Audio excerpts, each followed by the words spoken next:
This is I Pierce the Toast. I'm Sean. And I'm AJ. Let's make some toast.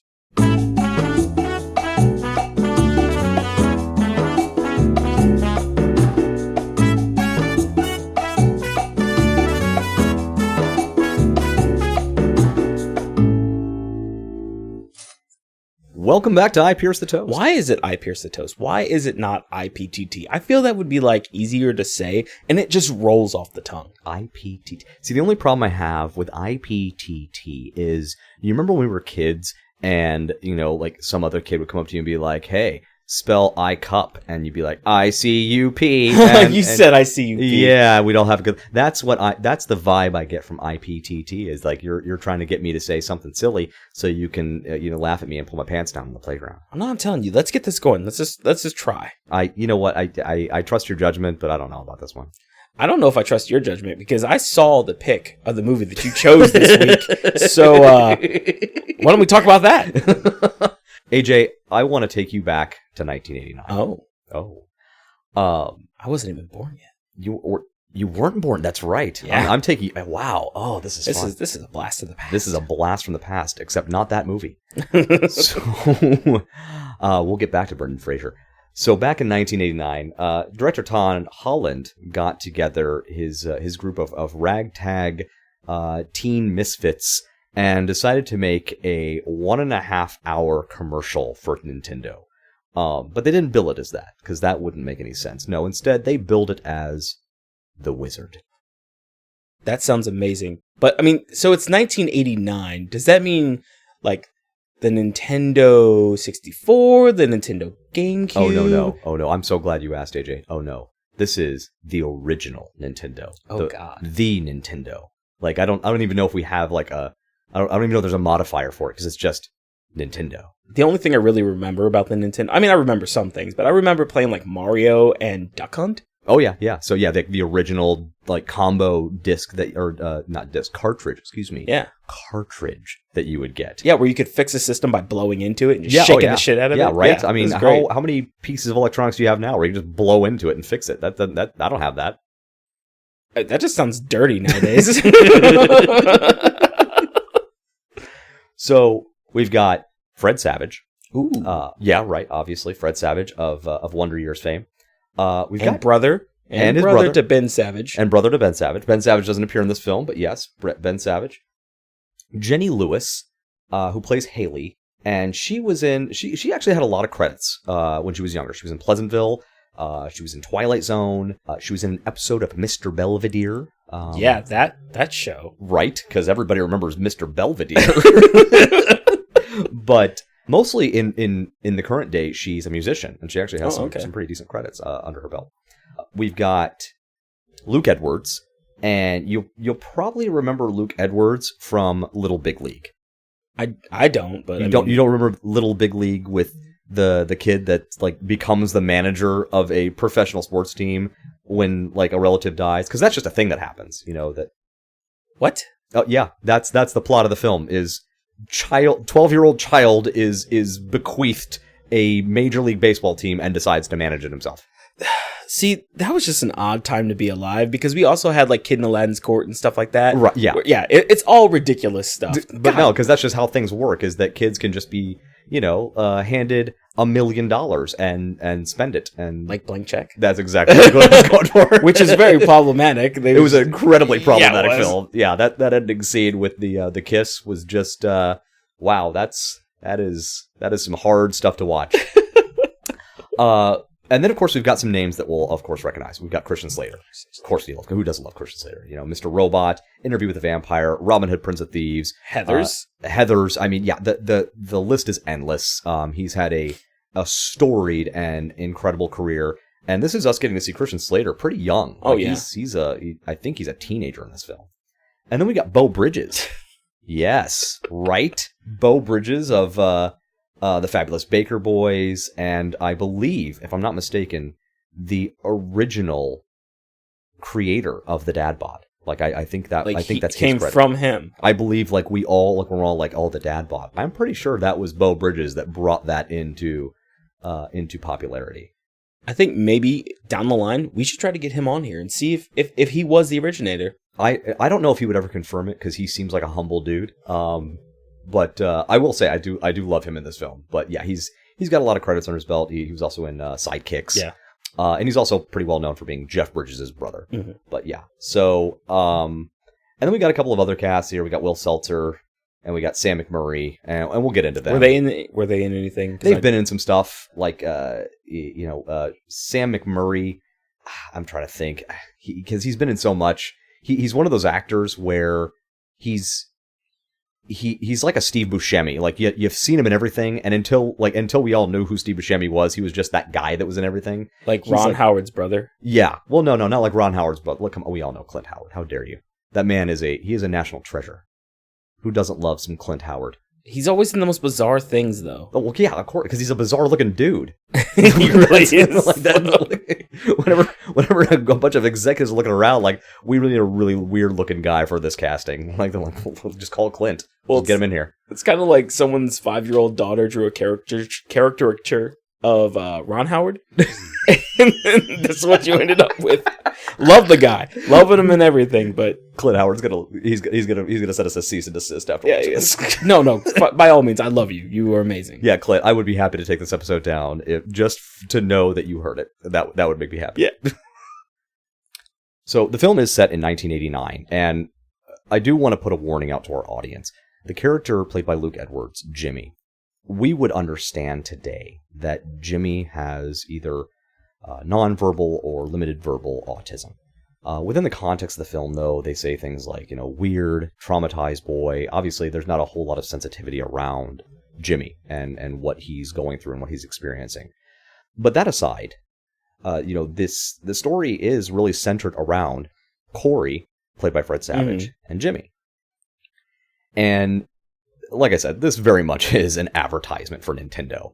It's an hour and a half long Nintendo advertisement. So you're telling me there's some Nintendo in here? There's a little bit of Nintendo. Okay. There's that's all I want to know. Slight bit of Nintendo. The overall arc here is Jimmy and Corey, who then eventually meet up with Haley, are trying to get to California for a contest. Okay, all right? What's the contest? We're going to get there. Let's unpackage this whole thing.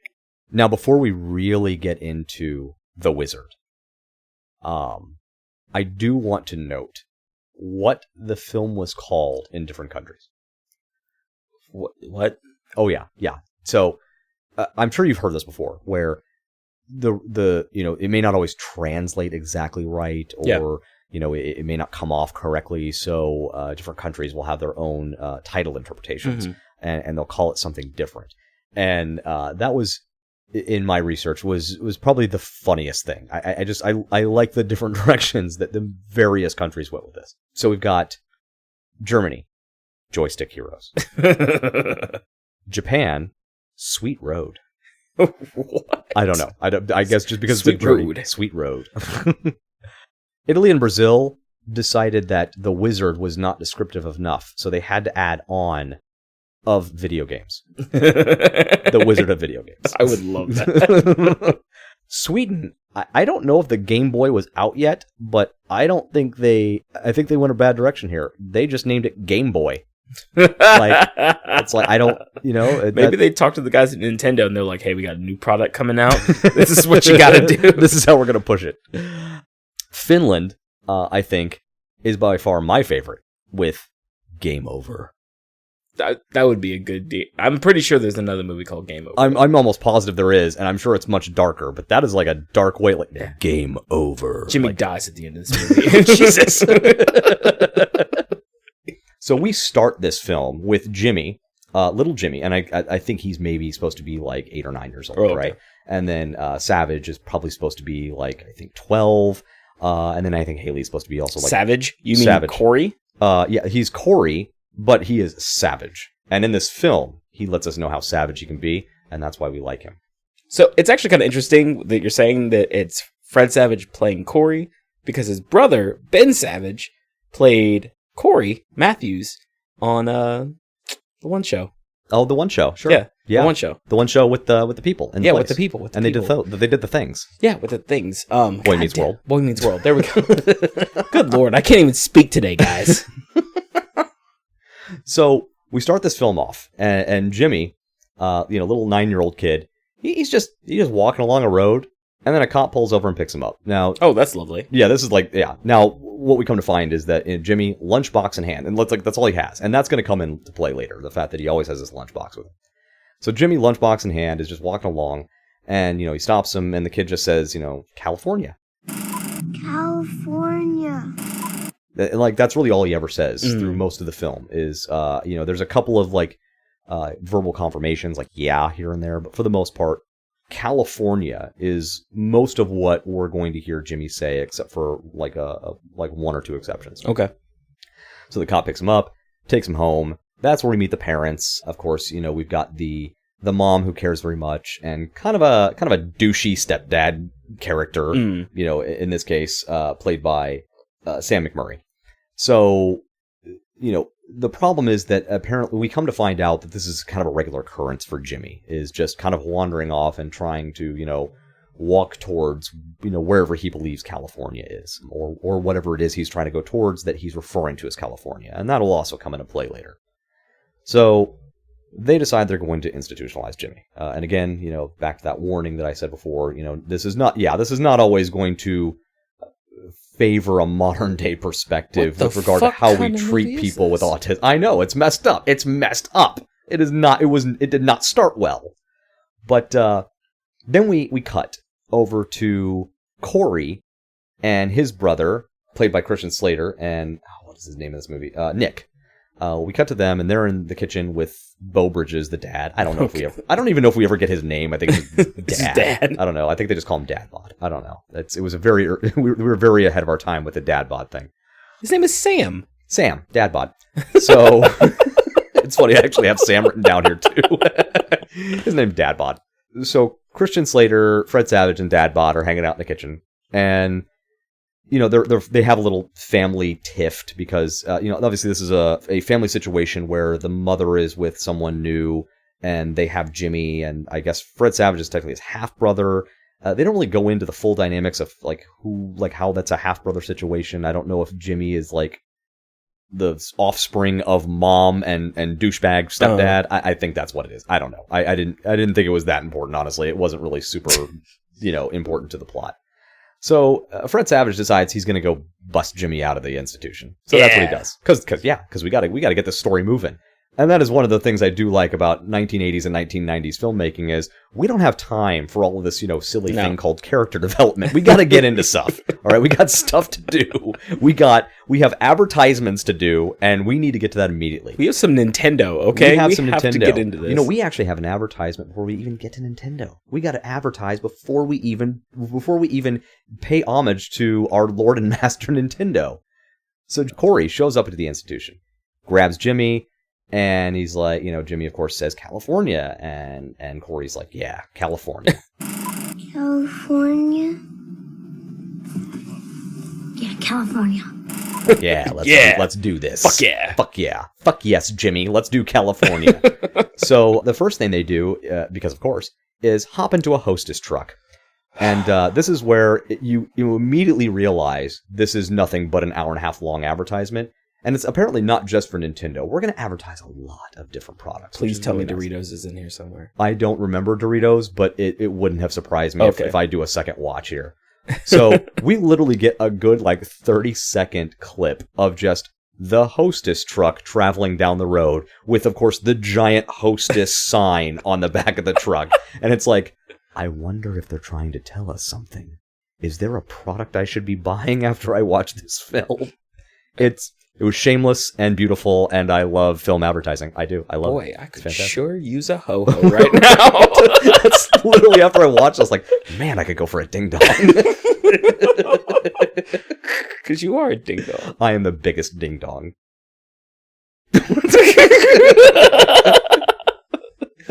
So, Jimmy and Corey, they wind up at this random gas station. And this is where we get introduced to the namesake of the film. Okay. It's called The Wizard. And, that's not coming out of nowhere. Yeah, this obviously, yes, it's an hour and a half long Nintendo advertisement, but there's obviously at least an attempt at a plot behind this. So Jimmy and Corey show up at this gas station. which is also kind of like doubles as like a place where you can buy bus tickets. Is kind of what it seems like. What? Yeah, it's like one of those places where it's like a bus stop, but it's like a travel stop. Yeah, kind of just a general travel stop. Okay. But it's smaller, and this is where we get to meet Haley, Jenny Lewis's character. Ooh. And then, of course, she's very cool. I don't know if you know this about teenagers from 1980, but oh my gosh, she's so cool. And the cinematography definitely wants us to make sure we know how cool she is, because obviously she's sitting there, she's reading a magazine, and she brings the magazine down to, show a sunglasses laden pair of eyes. There's nothing cooler. Are they heart shaped? They were not. They were circular. Oh, okay. Oh yeah, she was too hip for regular sunglasses at the time. Were they tinted like red though? They might have been. I don't know. Oh, I don't see, remember that specific that's detail. what it is. That's how you know you're cool. That's an important detail, and I didn't catch. I do believe they were tinted a different color, but I'd have to go back and confirm. Okay. So she's just checking out these two, also children that are traveling, because obviously she, we're going to come to find that she does a lot of traveling on her own as it is, because her father's a trucker. So obviously this intrigues her because, oh, look, other children that are also traveling kind of by themselves and not under adult supervision, which is probably what she's used to seeing in her own travels. Well, we come to one of the first fun facts of the film.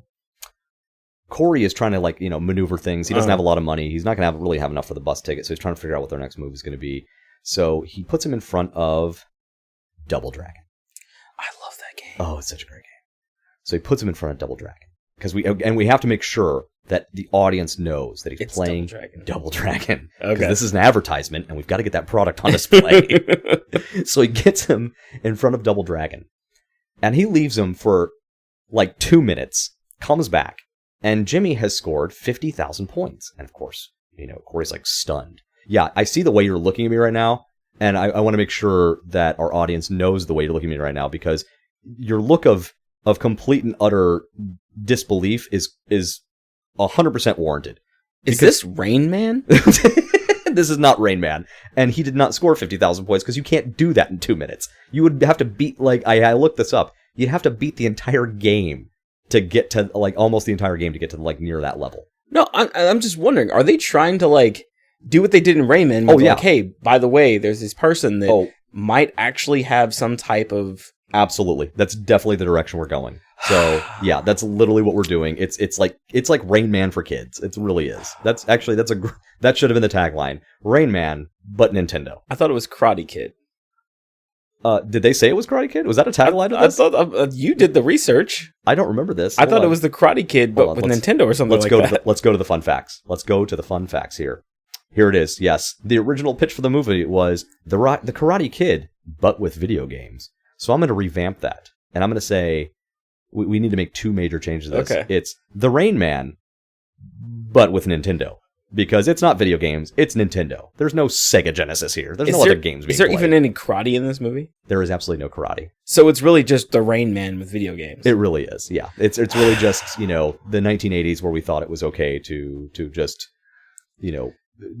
make these kinds of movies. And yeah, again, there's a plot there, and there's definitely a sweetness between the brother characters, but also in a modern day lens, very problematic. But like I said, we're gonna try to move around that and just look at this from the lens of the 1980s. So we've got Jimmy playing Double Dragon, somehow managing to score 50,000 points, which is completely impossible, but he does it. And this becomes our catalyst for them to sort of meet Haley. So a cop shows up, and we don't know if the cop's looking for them or not, but they of course get spooked and they run into the back. Haley follows them, and they decide to make a bet about who's going to be the best at Double Dragon. And of course, she's a 1980s sassy teenager, so she's like, nobody can beat me at Double Dragon. I'm the best. I don't think she says those exact words, but definitely that's the vibe. So they head back over to Double Dragon. Of course, Jimmy wins. But then the bus leaves. They have no bus ticket. But she has a little money, so they're going to try to do some traveling. And this is where things kind of go off the rails. So first off, I also have to introduce a character that is going to become the driver to where a lot of our conflict is going to come into play. Because obviously we have the initial conflict of how are kids going to get to California with no money, right? And they have to solve that problem. Yeah.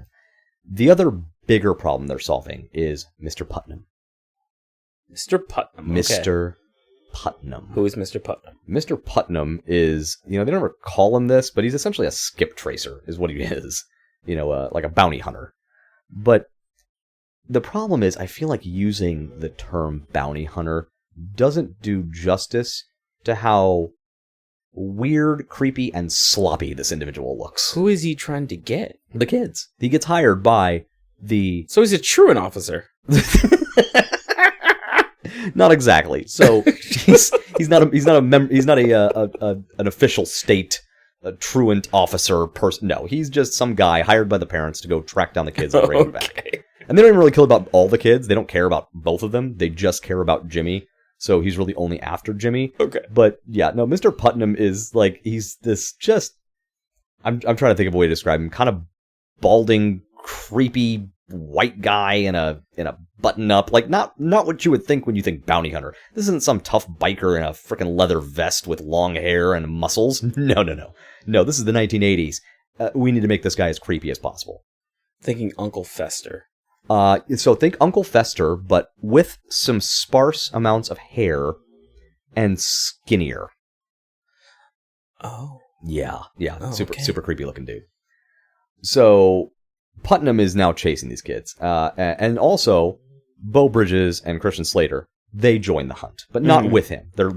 There's also this kind of side thing that's going on where Beau Bridges and Christian Slater in their truck are like constantly beefing with Putnam. And they're just like, they keep running into each other at different like stopping points. And then Putnam will like stab their tires. And then Beau Bridges will ram his car. And it's just a whole, hey, this is a kid's movie. Let's throw in some what we believe would pass for physical comedy, which apparently means a nightmare for your car insurance. That's what it really boils down to. Aren't they trying to do the same thing? Well, they are, but I'm so glad you asked this. So from the very get-go, after Putnam is hired, when they all kind of realize Jimmy's gone, Corey has taken him, so, this isn't going to be one of those things where Jimmy just wandered down the road, we just got to send the cop after him. Corey's involved now, and Corey's a little bit older, so he has a little bit more savvy behind him and can, knows not to just walk randomly down a road, but instead to, go to different places. So when they hire Putnam, Beau Bridges, of course, storms out of this little meeting they're having about going to get Jimmy and Corey, and Putnam catches them in the parking lot. And he's just, in absolute creepy fashion, comes up to Beau Bridges and Christian Slater. It's like, hey, if I don't bring the kids home, I don't get paid. So stay out of my way. Just so you know, I make my money by bringing kids in, and I don't make it if someone else brings a kid in first. You catch my drift, eh? So let's not be getting in my way, okay? And it's like, I appreciate that they did that little scene there, because it really helps set the tone. That's like, okay, so we don't like Mr. Putnam. Thank you. I wouldn't have been sure that we weren't going to like the guy chasing down the protagonists if you didn't just throw in the fact that he's also a complete and utter douche. Oh, Thank you. Okay. Right? Yeah. Like, you got to set the stage. Absolutely. Thank you, Todd, for... Thank you, Todd Holland, for making sure that we know that Putnam is a fucking creep. No, thank you, Nintendo. Thank you, that's right. You're right. Thank you, Nintendo, for ensuring that we stay on the narrative path and we don't deviate, and we know that he's an absolute creep, because everything else about him couldn't have possibly given it away. Okay.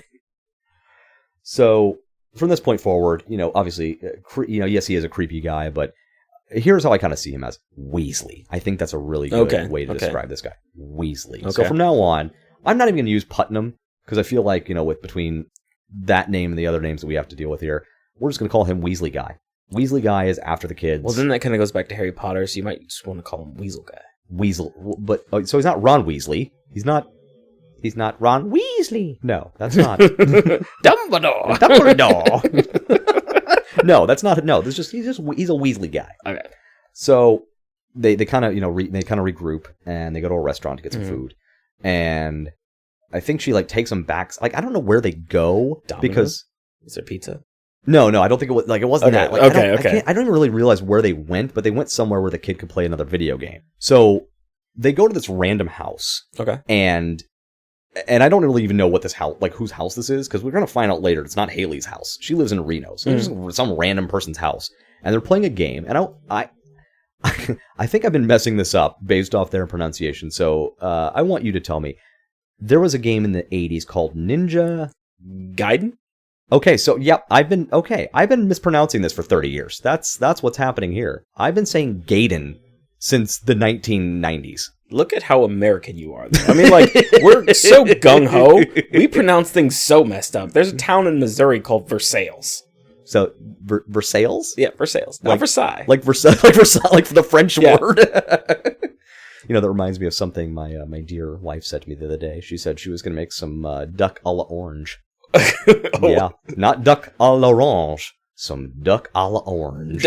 We got the a la orange in here. This duck is made a la orange. So if you don't want it a la orange, you're not having no duck. We got that French cooking. Oh, honey, if you're ever listening to this, I'm so sorry. So Haley realizes that the kid's got a talent, and she's the one who makes the initial proposal that's going to become the goal of our journey. Because before it was just, you know, Corey's trying to get the kid and get him out of institutionalization. But we really need something that we're working toward, right? We don't want to just be moving away from something, because you could do that forever. We need a goal.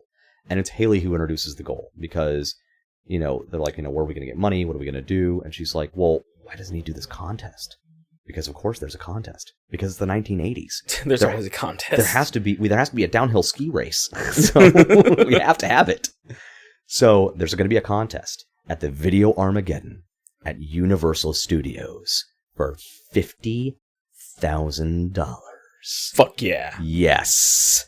Cue the montage. Not yet. We are going to have montages though. This is the 1980s. I would not recommend a movie from the 80s if it didn't have at least 4 montages, which is anything how many this movie has. That's ridiculous. It's so many montages. Like the whole movie is just, it almost felt lazy. Like they were just like, we got to move this plot along, get a montage in there. Well, as the South Park guys would say, you gotta have a montage. Montage. Even Rocky had a montage. Montage. Now we're gonna get sued by the South Park guys. So they have to start getting, you know, they have to start moving along again. So they get this ride from, and this part just messed with me. Haley's like, oh, they're truckers. They're just 2 guys with a flatbed that they happen to be hauling like some cows in. It's like, they're not truckers, they're farmers. That's their farm equipment. These aren't truckers. This is not like a semi. Like, why are you calling them truckers? Well, they're in the back of this truck and they're counting their money, a whole $21. And the quote-unquote truckers see it and decide to rob them, because that's a justification for robbing children. $21. Yeah, this movie was very much made by adults who don't understand how, I guess, children or adults work. Well, it's the 80s, man. I mean, that's technically the 80s. Oh yeah, that could get you far. Oh, it could. $21. That's true. No, you're right. And literally throughout the film, $20 is like this big number that seems to keep recurring. Of like, you know, this could get you so much further. And it's like, God, it really could have back in the 80s. Think about this. You could get a whole case of Tab. A whole case. You could get like several cases of Tab. You could get some Tab. You could get some, I don't even know, a bag of Doritos, because I know that was still in the 80s. You could get a whole Fresca, I'm pretty sure. Was it? No, $20 gets you a whole Fresca now. Oh, okay. Back then, that would have gotten you like a whole Fresca factory. Oh, whole Fresca because that's how $20 works. So they're stranded, and then of course they get picked up by bikers. Yeah, I don't know. Like I don't know. Like in a bad like no, like some bikers come by after they've been stranded by these quote unquote truckers, and the bikers pick them up, and that's of course when we get our first montage to the soundtrack of "Send Me an Angel." Because yes, it's the 80s, and we need some good 80s tunes along with our montages. I just want our viewers to count the amount of times I'm going to sigh this entire podcast. There's a lot of stranger danger in this film. Like it's concerning. Like I feel like they were just begging kids to go out and do things they should not be doing, involving truckers, bikers, and Nintendo contests. Like this was a bad PSA. And Hostess. Don't forget the Hostess. Well, yeah, of course, Hostess, yes. They were, yeah. We didn't really care about kids' well-being back then. No, we didn't. We were like, you know what? Eat your ding-dongs, go on a bike ride with on a motorcycle with a motorcycle gang, and leave your parents and travel 2 states. That's fine. This is all normal behavior. That's fine. That's fine. For 12-year-olds. So they start realizing that they can parlay Jimmy's talent for video games into money by betting people at, various arcades along their travels. Mm-hmm. So hustling. Yeah, exactly. Yeah, they start to hustle. They start to hustle. And of course, their first target, if you will, are a bunch of businessmen who are standing around playing, and I don't remember the game, but it was prominently displayed because, of course, it had to be. The simplicity with which these children are able to egg these adults into a monetary contest over a video game in the 1980s is just astounding. To be fair, if a kid approached me and was like, I could kick your ass in Mortal Kombat, I would take my hat that I'd be wearing, put it backwards, and say, game on.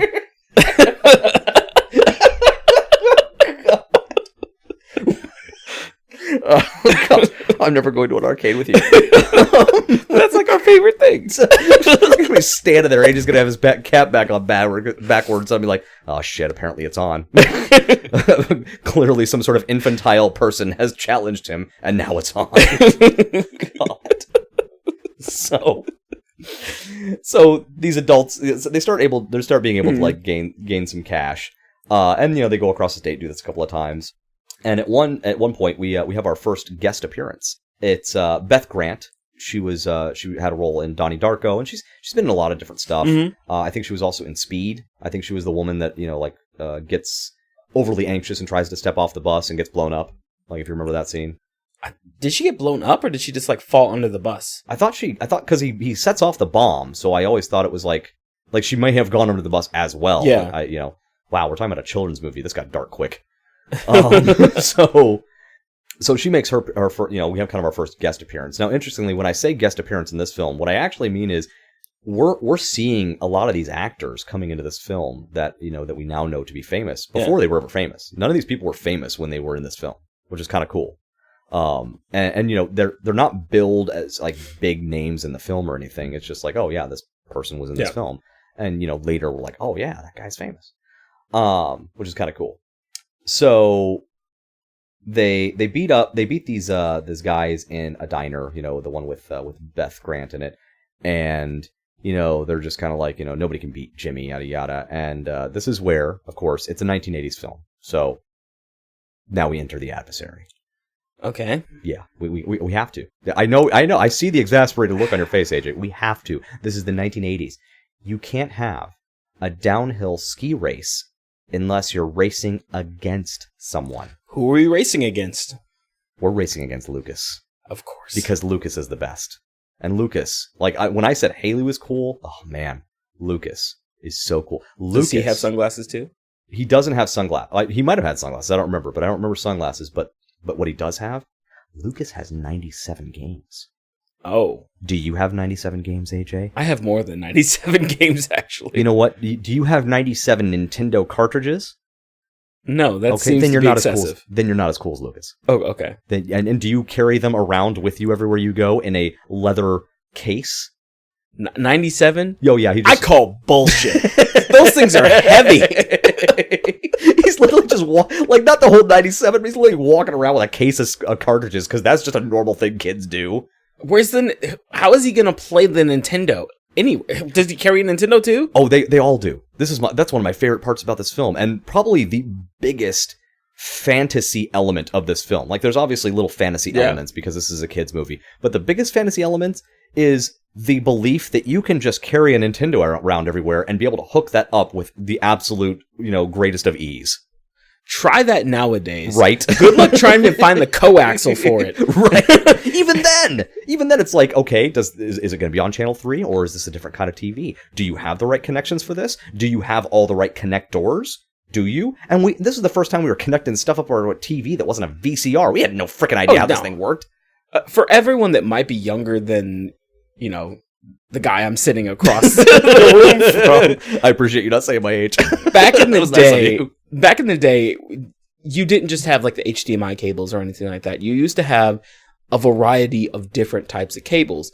And one of the things with Nintendo, Segas, and all that kind of stuff is that you would have to hook it into the TV, and there'd have to be a pre-designated channel that this ran through. Usually was channel 3. And everyone can pretty much tell you that that's just what it ran through. So that's why we're like, hey, you can't just carry this around because there's really nowhere to hook this up. So sorry, my little rant is over. It's not really a rant. No, that was a beautiful rant. It's just informative. No, no, that was a beautiful rant. It was perfect. It was perfect. So we follow Lucas back to, and I don't even know how to describe this. It's like a outdoor porch. I don't know if it's at the same gas station where this kid was like, Lucas could beat you. Lucas is the best. Nobody's better than Lucas. Lucas is awesome. no, it's just some outdoor porch. And this is where we get our second, and in my opinion, the most important cameo of the film. Okay. The Nintendo Power Glove. Oh, yeah. And for anybody who's not aware, if you look up Nintendo Power Glove, you're definitely going to find stuff about the Nintendo Power Glove. But and how awful it is. And how awful it was, yes. But you're probably also going to find a meme. And the meme comes from this movie. And it's Lucas. In his 1980s, like we're transitioning from the 80s to the 90s here, because this is 89. And we're moving into a new era of hairstyles. So it's kind of mullet-esque, but not quite. It's like this mullet hybrid thing. Okay. Right? And after he gets done playing a game with the Power Glove, which I don't even think you could play with the Power Glove. I don't even think that was a thing you could do. But he's playing the game with the Power Glove, and he's like touching the buttons, and they're making noises, which it also does not do. And he turns around after he demolishes this game with the Power Glove. He looks at Haley and he says, I love the Power Glove. It's so bad. and it is the most cringeworthy thing that the 1980s could have ever given us. It was glorious. It was fabulous. It was just absolutely fantastic. So thankful that we can look back on this film almost 30 years later and realize just how incredibly awful that scene was. I just think the Power Glove was bad in general, so I don't care about the scene. I'm just thinking these poor children had to deal with the Power Glove. The only other movie I think I remember seeing a Power Glove in was not Surf Ninjas. That's another movie for another time. 3 Ninjas. Yeah. I think, so when I looked up Power Glove, and I can go to the wiki page on this, there's enough film credits that I think the Power Glove deserves its own IMDb page. Like, it really does. Like, just as its own, as itself as an actor. Just to be, because obviously it was acting, because it was never, in reality, the Power Glove was awful, but in the films, it was always pretending to be a really useful piece of equipment. So I think that's some Oscar-worthy talent right there. Well, couldn't the only thing you really do with the Power Glove was you just wore a controller on your hand, but it was like you really played on your wrist? Oh no, you were supposed to be able to kind of move it around and do stuff with it. It was supposed to be like the early Wii? more, yeah, kind of Wii or VR-ish or whatever have you, with like motion sense. Of course, this was not, motion sense as we know it today with the Wii, where it's like, through a sensor that's, across the room. But, you had to be hooked up. It was wired, sensing. So it's kind of like an IR blaster almost. Exactly. Okay. And you're supposed to be able to, move your hand around and do stuff. The funny thing about it is, this movie comes out in 1989, and it's very clear they're trying to push the Power Glove as if it's something cool to buy. The very next year, it was discontinued. They immediately realized, no, this thing sucks. Everybody hates it. We can't sell the things because they're super expensive. This is I think they were like $100 back then, which was a lot of money. $100 back then? Yeah, how much are they today? Oh God! If you try to buy one, I think you can find them for like $200 or $300, but mostly for nostalgia purposes. No, it looks like you can find them for about $100 to $150. Really? Yeah. Well, there you go. So with inflation, obviously that has devalued. It's devalued quite a bit. I like to think that, when they were introducing the Wii, the guy that introduced it had the fucking Power Glove on his hand and just threw it up in the air like he was summoning something. I would have loved to have been in the room if that had actually been the case. That would have been fantastic. We're bringing it back. We're bringing it back, but now it's better than ever. So back to your story. Nintendo Wii, like a power glove, but works. Kinda. So back to our journey with Jimmy and Corey. There doesn't seem to be a bet with Lucas. You know, they go in. I think Lucas is really more just about the glory. And we do come to find out that... So first off, Jimmy just leaves. He doesn't even try to challenge him because he's so intimidated by the power glove. Okay. He's just absolutely terrified and he just leaves. And this is also where Lucas reveals that he's going to the Video Armageddon contest. Oh, So, okay. Oh yeah, that's right. Oh, We're having our fucking downhill ski contest. It's happening. So this is the moment. This is the turning point. Yeah, this is where we now find out that not only is Lucas our adversary, but that Lucas is going to be there when we have the showdown for the greatest Nintendo video game player of all time of the 1989 year. This entire episode is just going to be AJ sighs. This is why I refuse to watch this movie.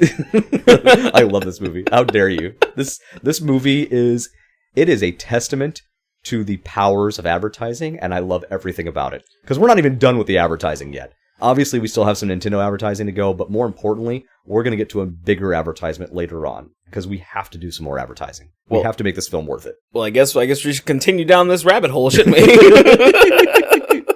So there's not a whole lot more, actually. I mean, you know, in terms of before we reach the big showdown, we're about to lose all the money again, because that's just... Yeah, that's just how this works. Every time these kids get some money, it gets stolen. Of course it does. Of course it does. I think what the lesson that we're learning here is that Nintendo is free because you'll never need money because it will always be stolen by street toughs. You know, I don't actually remember ever paying for a Nintendo in my life. There you go. That's clearly the lesson, that Nintendo is for the people. Interesting. And apparently Hostess cakes. So they're in this kind of a rundown drive-in theater, and the street toughs that we encountered earlier in the film, they show back up, you know, because they believe they've been hustled, which they have, because, you know, let's be honest, you know, they had no idea that a freaking 8-year-old was going to be able to beat them in whatever game they were playing. So they show up to get their money back, and so, you know, they steal the money, but we also have an important revelation. So this lunchbox Jimmy's been carrying around, it gets torn open. This is where we start to see some depth in the film, because obviously this is not a film intended for depth. It's a film where you decide whether or not you're going to buy a Nintendo and a Hostess cupcake. That's what you're doing in this film. That's what I do every day. That's right. That's just a part of daily life decisions, but this film is to help you decide by advertising these products to you and beat you over the head with it. But instead, the street toughs show up and they rip open Jimmy's lunchbox. And what we find inside, or the contents, are a pair of small shoes, some photographs, and some drawings. And this is where it's revealed that Jimmy had a twin sister. Oh. And this twin sister had apparently died in a drowning several years back. And, of course, the insinuation here is that Jimmy's state was brought on by this very traumatic event with his sister. And between having to talk about this traumatic event, having their money stolen once again by street toughs, and I feel like a 50-year-old man every time I say that, by the way. Street toughs. Damn street toughs going around and stealing kids' money after failed video game contests. After our street toughs steal the money once again, Corey's kind of reached a breaking point. He doesn't want to really be on this journey anymore. You know, he didn't really want to talk about the twin sister, and it's just all sort of overwhelming for him. And he decides he's going to quit. He's like, okay, this is over. We're done doing this. And the thing that brings them back into it is Jimmy saying, Corey, I don't want to quit. Corey, I don't want to quit. And of course, this is the first time we get anything verbal from Jimmy outside of just saying California, or, you know, just verbal confirmations of questions that might be asked to him. So it's a pretty sincere moment. That sounds like the saddest Nintendo ad I've ever seen in my life. It is. So, cut to Reno, and I believe we get another montage here, if I remember correctly. It's hard to keep them straight. I'm not sure. This might have been a montage. Who knows? But we're in Reno now, which is where Haley is from, by the way. So we're in Reno. And we meet her dad's trucker friend / her friend, Frank McRae, at a casino because they're using what little money they have to try to build some more money through gambling as At a casino. Haley at a casino because, children yelling out what they want to have bet at a craps table by Frank McRae is totally a normal thing. That's just a thing that can happen. They finally kick them out, somehow letting them keep the money they earned. What? Right, yeah. They give them the money they earned through this gambling where the children were yelling it out. It's a weird scene. I don't condone children gambling. Let me make that clear. I do. If you're a little kid and you find me at an arcade and you want to bet on who's going to win Mortal Kombat, I will gladly take your money. You are right back to this. You are Yes, not. I am. You are not going to go around beating children in classic 90s arcade games. Oh yes, I am. This 100%. is- I'm gonna be specific too. I'm gonna beat them in Mortal Kombat 2 with Melina, and as soon as it says fatality, I am gonna rip their little heads off and I'm gonna suck in their bones. That got dark. That got super dark. Montage.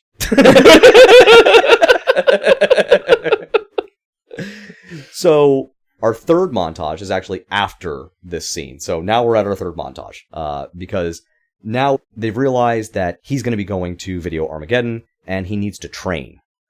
Okay. Yeah. So of course we absolutely have to train Jimmy on all the games. So they start going through the entire catalog, right? And there's even this kind of fun thing where she's like, and this is so 1980s because this is not something you'd ever have to do anymore. If you want to know how to traverse a game or learn the tips and tricks, You just go online. you just go online, right? No, this is the 1980s. The manual? She's having to call a guy up and get the information. Like, hey, we're playing this game. We need to know this information. That's hilarious. Yeah, they're calling into like the Nintendo hotline. I don't know. That's a lot of employment that doesn't exist anymore. Let me tell you. They're doing a montage. Jimmy's playing all these different games. They're trying to get him beefed up. And of course, they have lots of money now because, they scored big at the casino. So of course, Fred Savage is walking around, and this part is what really makes it, like, hey, this is all about the kids and, adults aren't allowed. While in the arcade of a casino, a girl is walking around, like, selling, like, candy and chips and stuff. And she's probably about 12, but she's like, she looks like one of like the gals that would walk around with little trays of cigarettes and stuff to sell. It's just like, why is this child employed? Aren't there laws in Reno? Did we just abandon everything? Good God. So Jimmy's getting up to speed. Meanwhile, in the background, this entire time, Weasley Guy and Bridges and Slater have been at odds and kind of trying to track the kids down. Well, unfortunately, Weasley Guy has finally caught up with the kids. Oh no. Oh no. Oh no. That's the exact response. Oh no. And that's where I feel like we finally get the first hints of, this guy is creepy. This is all stranger danger. Why the hell is this working this way? So Weasley Guy finds Jimmy, snatches him up. So he's like, he's got this kid. This kid is like wriggling. He's trying to get away. Nobody cares. You can't do that. Yeah, right. You can't. You can't do that on television. And it takes Haley interjecting because, Haley and Corey run up. They see this taking place. And she screams, He touched my breast! but you know what? It got the attention of the authorities, who apparently were just standing by and waiting for someone to confirm that he had touched a pair of breasts before they interject on the man who is very clearly kidnapping a child. That's what we needed. And then I think my favorite part of the scene is we have the cops that grab the Weasley Guy and they're dragging him away. And nobody is like, okay, well, let's go find out about the children that are involved here. The victims. Let's not figure out what's going on with them. No, we'll just leave. And so they're just left to their own devices. It's fine. What? The 80s were a weird time. We didn't collect witness statements back in the 80s. You just picked up weird guys in arcades and dragged them off whenever somebody screamed about breast touching. That was it. No need to go talk to the victims or make sure they're okay or make sure that these unaccompanied minors have their adult with them. No, we don't need to do any of that. We're just gonna leave. No. So everything goes fine for a while. He gets caught. He's out of the picture for a little bit. And so this gives us time to kind of reset a little bit and, for whatever reason, decide to make this somewhat of a romantic scene. So we go back to Haley's place, which is a trailer, which is fine. But she's been talking a big mess this whole time about, living in a big house and how her dad's a trucker, but everything's fine. They do really well for themselves, but they don't, of course. These are hard times for them, and they're not living in the best situation. But everything seems to be fine in terms of, she has a house, she has, she's taken care of. It's just, it's not as grand as the situation that she's purported because she was embarrassed. It's not the dream that she was living. Yeah, she's not the dream that she's tried to paint to the characters over the course of this. And while I did leave that out, it's not super integral because, it's just, it is what it is. And it's very passing in this. So they go to the roof, Corey and Haley. So then we get this really weird scene where Corey leans in for a kiss with Haley, and we get this weird exchange. I am not kissing a boy. A girl, maybe? You smartass. And then she kisses him. What? Yeah. Okay. Moving on. Moving on. We're not even gonna touch on this. Not even gonna do this. We're just gonna leave it alone. No. Fine. So everybody, I guess, goes to sleep. I think we're kind of led to believe it's the next morning. Weasley guy shows up, kidnaps Jimmy. Jimmy's in the car now. And this is where Haley, who has talked about having lots of friends up until this point, and of course we're kind of finding out that, she's a bit of a loner. She doesn't live in the big house that she lives in. But this is something she does confirm. She says, "You don't think I have friends? I have friends." And I think anybody who's listening can probably surmise who these friends are. They're truckers. Mm-hmm. So as Weasley guy, is taking his victory lap and driving back toward, wherever home was to deliver Jimmy and get his money, he's encountered by 2 giant semis blocking the road, and then 2 other semis show up, and then Frank McRae is there again, and he gets out, and he's like, "So you touched her breasts, huh?" Like, oh my god. Oh no. Dialogue is awful. So of course, we're led to believe he gets beat up, Jimmy gets returned, everything's good. Yay! So, we're finally there, AJ. We're finally where we want to be. I know you've been waiting for this. I know you've been excited. Video Armageddon. Video Armageddon, AJ. It sounds so amazing. I am so excited for this. I can smell the sarcasm. So we're at Video Armageddon, and this is where we get our 3rd cameo, or not, obviously not really a cameo for this film, but our 3rd guest star, who later on in film is going to turn out to be a pretty cool guy. And it's Lee, am I saying this right? Arenberg? Leon. Oh! Hello, Pulpit. That's yeah. That's oh the shit! one. Yeah, from Pirates of the Caribbean. Yeah. So he's the registrar for Video Armageddon, and he's like, he's trying to play this weird, like, he doesn't have very many lines, but he tries to play it up like he's like a drill instructor, like, "All right, get in there, go, go, go, go, go, go, go." Very Lee Arenberg, okay, like more like his character from Scrubs, where he's like, "My machines," So we get Lee Arenberg, we get a little Lee taste, if you will, a little Arenberg, a schmecken, a little schmecken, the Arenberg schmecken beckoned. So we get a Lee Arenberg, which was nice. So then Jimmy goes in, and he gets his number. They're able to register. Everything's good. They go in, and they're there just in time to see, because clearly there's enough contestants that they're trying to do it, like, I think maybe like 7 or 10 at a time, something like that. And Jimmy gets in just in time to see Lucas's play, where he's in his group of 10, and of course he dominates and he wins, right? Or he beats all the people on stage.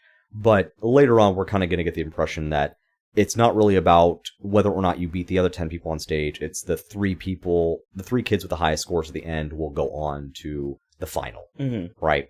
So obviously Lucas, does really well. He comes down. There's a horrific 80s exchange. I don't remember what it was. It doesn't matter. It was just awful 1980s dialogue. I bet it was amazing. I believe there was the use of the word butthead or dork lips. That's because that's how we talk to people in the 80s. That was the equivalent of fuckface and shit for brains back in the 80s. Hey, last episode we talked about wackadoos, so I mean, we're actually moving in the right direction here. We've gone from wackadoos to the dork lips. Fantastic. Now, of course, it's Jimmy's turn. He goes up there, and honestly, I don't even know what the game is. I think maybe it's like Mega Man or something. I don't know. Like, I don't remember what the game was. The precursor game. But it's a game he's played before. It's a game that was, clearly covered in their montage. He's fine. And I think Haley even makes mention of that. Like, oh, cool. He's played this game. He'll be fine. So he goes up there, plays the game. Of course, he slays because that's how Jimmy do. Yeah, All right. that's how Jimmy do. That's how Jimmy do. We get to the end of Jimmy's leg of the race. And now I guess they're all done because they had been like the last ones to show up. You know, they had just barely gotten there in time because, of course, you know, we have to manufacture that drama. I know, you know. So the winners are announced. And of course, as can be predicted, our winners are Lucas, Jimmy, and some rando we don't care about. Okay. Because it doesn't matter. It's never going to be neck and neck between that rando and the other two. This little person, this little girl, it doesn't matter. She is no one. We do not care. She's no one. She is no one. We do not care. She is not part of the downhill ski race. She might as well just be the person at the starting line with the firing pistol. Oh, okay. Like who cares? Nobody cares about her. No, I'm sure she went on to do great things. Didn't you mention that Tobey Maguire was involved in this? I am so glad you brought that up because we're just about there. So we've announced the winners. These are the three that are going to play. And they're like in 15 minutes because we need to squeeze in a little more action before we get to our main main event. You know, we need some penultimate action before we get to the ultimate action, right? So they say in 15 minutes. So for whatever reason, everybody decides to leave Video Armageddon for this 15 minutes. I don't know why everybody just stay where they were. Walk around for a second, maybe go to the bathroom. Right. And it's like, this is not like assigned seating. Everybody's just kind of crammed in here. So it's like, okay, you're totally going to lose your spot if you leave. I don't understand this mentality. I guess kids don't understand this. I think Jimmy's up against the Power Glove. He should probably be practicing for those 15 minutes, but I mean, that's me. Thankfully, Lucas cannot use his Power Glove here. So, really? Yes. So Jimmy has his advantage back.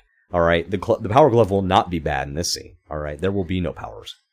So, yeah, Lucas is robbed of his power gauntlet. The kids all go outside. And this is where we do get a cameo. You know, I keep saying cameo. It's not cameos. Nobody knew who the hell these people were at the time. They're cameos to us. They're just actors that were in the movie. They're just random nobodies at this time, and now they're like the superstars that we know. Well, anyway, the toughs come out, and this is why it's so funny that Tobey Maguire shows up in the scene. We've had the same, Lucas hype crew this entire time of two or three guys. It's never been Tobey Maguire. And then for no reason whatsoever, they come out of Video Armageddon. They're standing in front of it. Lucas sees the Weasley guy and sees an opportunity to rat out Jimmy so that he can get him out of the picture. And then Tobey Maguire walks up because he's apparently part of the gang. I guess he got initiated 5 minutes before this. I don't know. I don't know why Toby is here, but there he is in all of his Tobey Maguire glory. Hey, he's Spider-Man. He had to. I think he had just gotten done at the stables working with Seabiscuit. Oh, so that's why. Yeah, so that's why he was like, "Sorry guys, I'm late. I had to ride a horse." I don't know why he's only now showing up, but that's. I've been abiding by the Cider House rules, and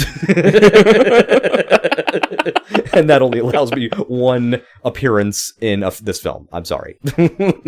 So there's our Tobey Maguire cameo. Well, now it's time for another advertisement because we need some more ads. AJ, what is this ad? This ad is for Universal Studios. Because that's not so bad though, because that's actually pretty good. So we already got kind of a little Universal Studio ad, up until this point, kind of showing people at Universal Studios. The Weasley guy gets chased down by the Frankenstein that used to chase people around. So we get a little taste of it, but now they're going to run through at the time, I don't know if it still is, the very famous Universal tour where you usually go on these little trams or trains or whatever, and as you're going through it, you go into this little tunnel where you encounter King Kong. And so they're going to go on that ride. We have to advertise the ride, right? In 15 minutes? Well, I don't know if that's actually the amount of time that we get, but that's apparently what happens. This all happens within the film suggestion of 15 minutes. Yeah. Okay, I was going to say, there's no way they did all this in 15 minutes. Oh, this all took place in 15 minutes. Yeah. Apparently you can have a slight standoff with a Weasley guy, introduce Tobey Maguire, and go through the Universal tour all in 15 minutes. Wait. So no, for real. They say we're going to come back in 15 minutes, and they do all of this before they come back. All of it. All this happens before they come back. You're shitting me. So they get on the tour, and they're chased by Weasley guy. Now, of course, they're not waiting in line, because God knows if they were waiting in line. For sure. This would be a 7-hour movie. But they just hop on this cart and they're being chased through the tour. I don't know what you call them, cars. I don't even know how to describe these things. They're like, the little things, and it's got like it's a car, and it definitely is motorized, but then it's got like a canopy over it is really all it is. So you can still kind of just move your arms outside of it. It's not enclosed fully. I don't know what the hell you're talking about, but you trying to explain this is the greatest thing. You know what? I'm done. Is it like a tram? It's like a tram, but not enclosed. It's just got a canopy over it. So they're running through this stupid canopy thing, and they wind up inside the Universal Tour. King Kong is there. They find their way down. Weasley guy's chasing them all the way. They narrowly escape. Meanwhile, back at Video Armageddon, Lucas has showed up. Girl we don't care about is there. They're standing in their respective spots, ready to move on to the final round of the Video Armageddon contest. And our announcer, played by Stephen Greaves, I think maybe Greaves, who, definitely has some credits to his own right. Highlander 2, he's done a lot of voice acting, like with Scooby-Doo. Or no, I'm sorry, that wasn't a voice role. He's Ingu Tuana in Scooby-Doo, whoever that is. Oh, he's the, so there's that cult, essentially, that's going on. He's one of those guys. Yeah. So he's... Okay, yeah. So he's that. So yeah, He's that. He's that. So he's got some credits. I didn't personally recognize the guy, but he did a good job. He was very intense and really trying to hype up the crowd. And of course, they start trying to create some drama as if this guy, this announcer, they made it seem like he's personally responsible for this entire thing, and so he's really vested in the outcome. So he absolutely is terrified that the third kid's not going to show up, as if they couldn't have just gone to the next person on the list as a forfeit. Yeah, right. No, he's just like, and our third person, Jimmy from somewhere, will show up soon. He's like panicking. It's like, why do how are you this invested? Just pick the next guy on the list. Anyway, so the kids are being chased. They narrowly escape. And this is classic 1980s. It's great. We're back on the stage, right? We've got the big wall behind us. All right, I want to paint the picture for you, DJ. You ready? Okay, you paint this picture. So we're back on the stage. There's Lucas, girl nobody cares about. Okay. Announcer. All right. And apparently we have no alternates. There are no alternates allowed. Jimmy has not shown up. All right. And remember, the kids just narrowly escaped. They did escape. Okay. But we don't know where they are now. At this point, we, as the audience, we have no idea what happened to Jimmy, Corey, and Haley. I'm actually biting my nails. Bite those nails, okay? Because it's going down. All right. So there's a big stage and a big wall, of the stage. Okay. So the announcer, he turns around, he goes, and he's like, "Let's get ready," let's get ready to rumble. Not what he says. Mm-hmm. Obviously, he's not trying to get sued, but he's hyping up the crowd, and he's like, "It's time to play." And the walls kind of like move in this cool configuration where it's like one piece of the wall's coming down, two pieces of the walls are going up and out, and it's all moving. Mm-hmm. And then we see this console start to move forward, and there's smoke everywhere. And who's on the console? Our hero. Yeah, fuck yeah. Fuck yeah. And you just see Lucas, who before that had that smug, self-satisfied look of, yeah, I took Jimmy down. I didn't even have to play him. And now Lucas is scared because Lucas knows he doesn't have his fucking power glove. He's not going to be able to power glove his way out of this. All right? He will get no glove love. Probably should cut that out. No, I'm leaving it. Okay. So, here we are. All three contestants are in place. And I totally forgot to mention this, but I should note that the announcer makes this announcement before our 15-minute cut. He let them all know it was a new game that nobody's ever played before. Ooh. Okay, yeah. So, all three of these kids are now going to have to face off in a game that none of them have ever played because it's brand new for the time. So they're all playing together. Well, they're not playing against each other. I mean, they're playing against each other. But they're basically just all playing one player on this game. To get who gets the highest score. To see who gets the highest score. Okay, now, I get you now. Yeah, this is a game that you could, quote-unquote, play two-player, but not at the same time. It's one of those ones that goes back and forth. Like, player one plays. If they die, then player two gets to play, just kind of a round robin. But that's not how they're doing it. It's just three of them on three separate consoles, and they're keeping track of their scores, right? Okay. So they're watching this. And what comes up? Super Mario Brothers 3. That's like the best game on Nintendo. It really so is. yeah. It's actually a really good game, and it's like, oh, okay. Now, I think I looked it up. I think it had actually had already been released. So I don't know if this entire thing was just an advertisement for the Power Glove at Super Mario 3, probably, or what. But yeah, this is where we get the big reveal. Super Mario Bros. 3. That's what we're gonna play. Of course, they all start to play, and at one point, like Haley keeps screaming out, like, "Get the star!" And like, as a child, I never understood why she kept saying that. Now, only as an adult do I understand it's because it was worth more points. Yeah. Because, like, at the very end of the Super Mario 3 stages, you do the little jump up to hit the little box that was, like, cycling through different, prizes, and the star was worth the most. And it's so like, how did she know that if she's never played right? the game? That was my question. How did she know that the star was worth the most? I don't know. She works for Nintendo. I think she did. I think she was a plant the whole time. Okay. This conspiracy goes deep in the wizard. So, of course, Lucas and Jimmy and the third contestant, they're facing off, and I'm sure you can guess the outcome. Of course, Jimmy loses because this is reality, and sometimes you don't get what you want. Yeah. No, of course not. Of course, Jimmy wins. Yeah. That's just Okay. It's an 80s movie. That would happen in the 90s, not the 80s. Right, no, yeah, in the 90s, we were like, screw your happy ending. We'll rob it right from under you. We don't give a fuck about your happy ending. But no, this is the 80s. He gets to win this downhill ski race. That's how it works. Okay. All right, he's gonna stand outside the girls' room with a boombox. That's what we're gonna do. So by the law of the 80s, he has to win. He has to win. Okay. And of course, he wins. Weasley guy, of course, is left distraught because he never actually accomplished his goal of actually getting Jimmy. The parents showed up, by the way. Fun. So finally. Yeah, right? They're like, finally. So yeah, Beau Bridges and Christian Slater show up. And I should probably preface this and go back because I kind of skipped over this whole part about Beau Bridges and Christian Slater and their little journey because it's kind of a side story. But it's important in the same because we get some Beau Bridges character development that is just lovely. Chef's kiss. Beau Bridges, just like every adult, because adults aren't cool, didn't really think that Nintendo was that big of a deal. And it was just stupid video games because he's an adult, he doesn't get it. Then, at a hotel stop, Christian Slater goes out to the car, gets the Nintendo console. So they're just carrying around the Nintendo with them. Because why wouldn't you? They just had it with them the whole time. Yeah, they started this journey, and Christian Slater just remembered to bring the Nintendo. And everywhere they go, they're able to just immediately hook it up. I think at one point there was a scene, if you watch carefully, I'm pretty sure Beau Bridges leaves behind a very important piece of the connection. And it's like, are we just supposed to assume everybody has one? Everyone's got one. Everyone's got one in their house. But Christian Slater starts playing Teenage Mutant Ninja Turtles. Ooh, that's right? a good one. No, it is not. It is That's a a horrible good game. one. How dare you? That is an That's awful a game. great game. Oh my god. I'm talking about the original one, right? The original Oh, that's so awesome. Where it was kind of like Mario in some instances, but then as soon as you go down the tunnel, then you're that's such a good one. Oh, I hated that game. That's such a good one. Oh.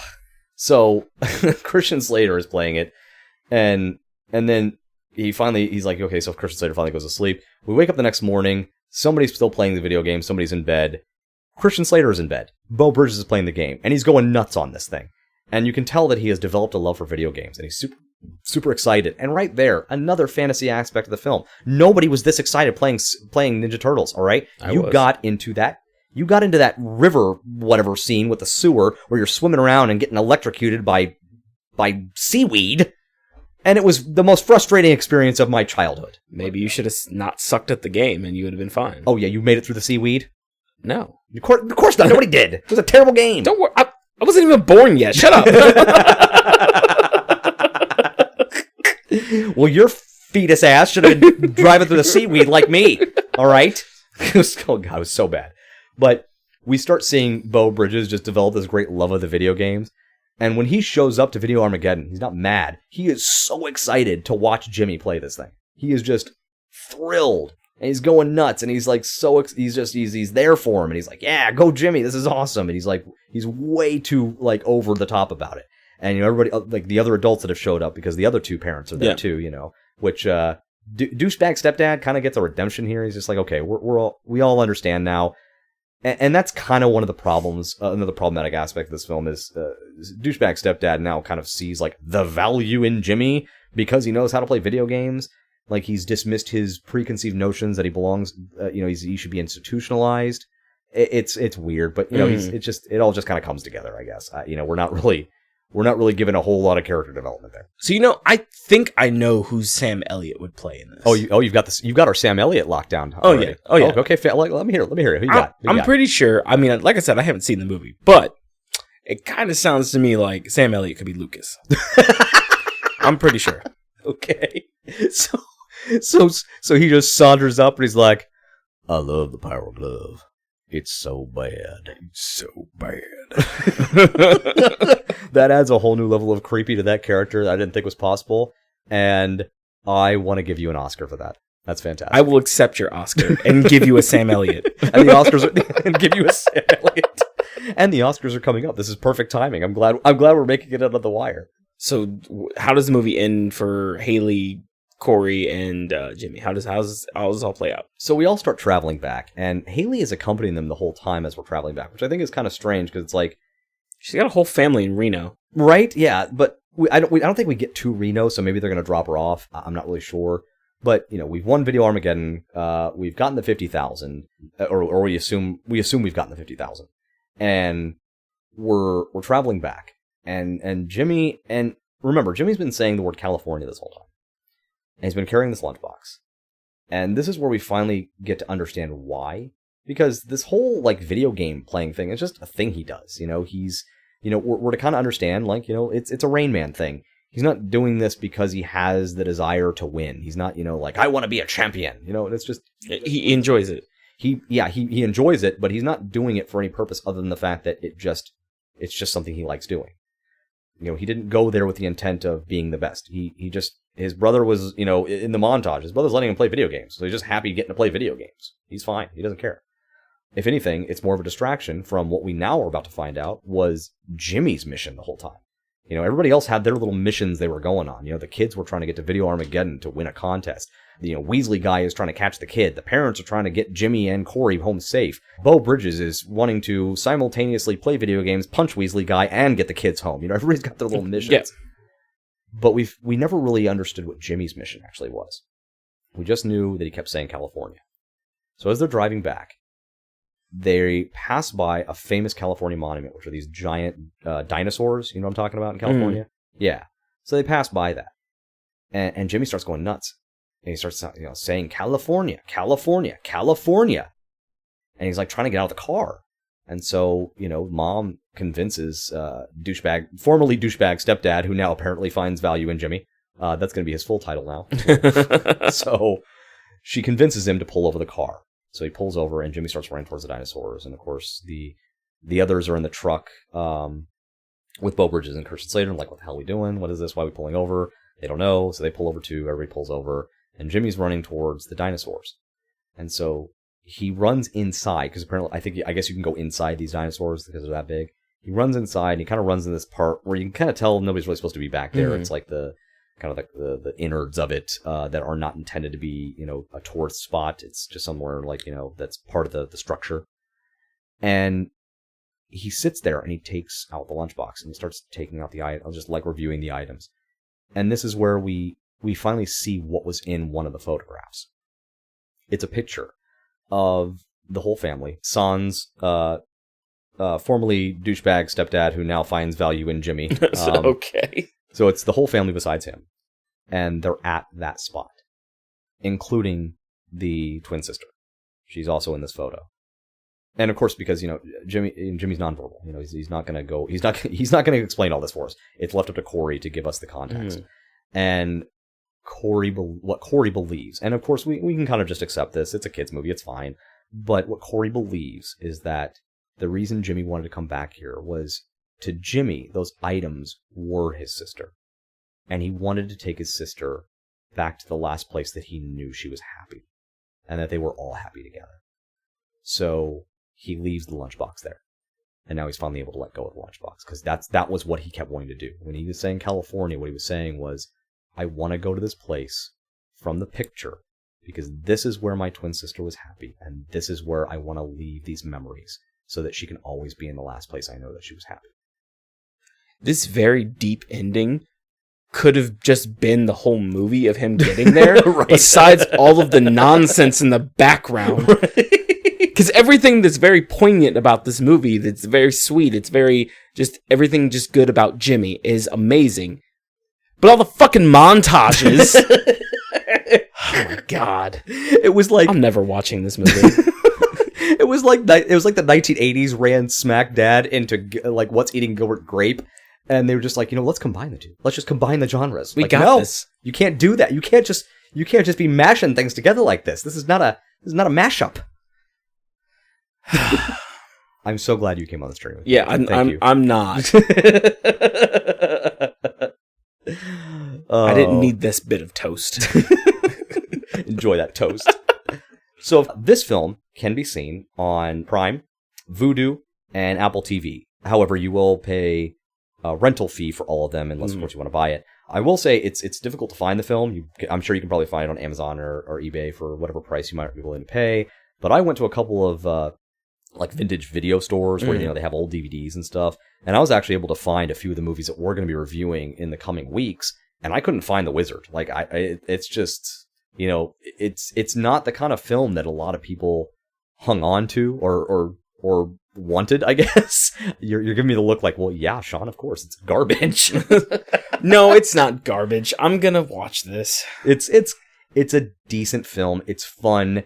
It's a good slice of this is what 1989 was like in the world where Nintendo was becoming a national conversation. Mm-hmm. A national product that more parents were having to contend with. Of their kids want the Nintendo, go buy the Nintendo. Their kids want the new game because this is not like old types of games where you just bought, the one board game or the one set and that's all you needed. Or, you could maybe buy on, add on some Legos. It wasn't like that. It was, you bought the console and then you had to go buy the games and the different games for the console. So this was kind of that first introduction to that in our American experience of now you buy the thing that all the other things that you're gonna have to buy are gonna. And now you can play this one thing multiple different times. It's not just a one and done. Yeah. So this was it's a neat little slice of that.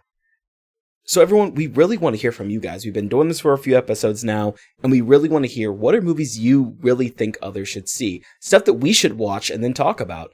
Give everyone else a little slice of toast. Feel good about that? I do. I do. They can give their own slices of toast.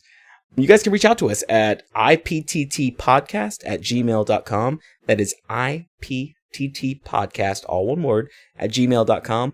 Or you can leave us a message on our Instagram at iptt_podcast. You guys will, the logo is very clear. You guys will know who you're talking to. It's a fun logo. It's two pieces of toast. It's I love it. Because that's what we are. It's We're two pieces of toast in a pod. Yeah. Until we hear from you again, thank you so much for joining us. Our music is by Augusto Denise. Our logo by Arpon Design. Editing and mixing is done by Sean and AJ. And when you're traveling across country to get to the video Armageddon, to showdown against Lucas and his power glove, and you're ready to toss in the towel and give it all up, just remember, you can always get more toast. Thanks for joining us. Well, go ahead. Play.